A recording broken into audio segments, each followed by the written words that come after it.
Kakva je Hrvatska na Plenkovićev način? To je duboko koruptivna zemlja, zemlja u kojoj milijarde nam izlaze iz ruku hrvatskih građana, zato jer ih ekipa oko Plenkovića krade.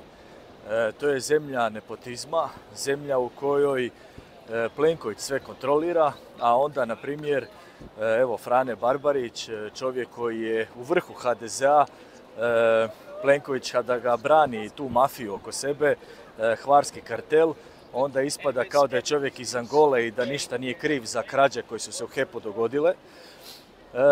To je Hrvatska u kojoj se ubijaju naše svinje, koji su sve tome oni pravi razlozi, jednog dana će se otkriti, uništavaju se uzgajivači svinja, meso će poskupiti kao nikada do sada, uništavaju se naši stočari,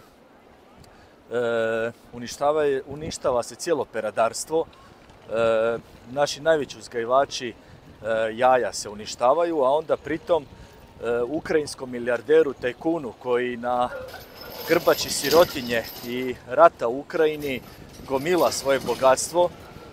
To je čovjek, ja sam o tome govorio na konferenciji za medije, većina medija je nažalost u rukama globalista i nisu uopće iznijeli tu informaciju van kako treba, zato jer su njihovi gospodari, ti globalisti, elitističke skupine i masoni koji vode na koncu sve i njih drže u rukama, većinu njih. Čovjek ima 25 milijuna kokica u Ukrajini i onda sa šleperima uvozi ta jaja u Hrvatsku upitne kvalitete bez ikakve posebne kontrole, a pritom u isto to vrijeme uništavaju se naši proizvođači jaja. I kada vidite kakva se vodi politika poljoprivrede, onda vam sve bude jasno. Uvozni lobiji kontroliraju pola toga u našoj zemlji, podmazuju političare, podmazuju dakle medije i bit će teška borba koja nas čeka, ali ne smijemo odustati. Ne smijemo odustati radi naše djece, radi svih onih koji su dali svoje živote za našu slobodu i to je to, nema predaje.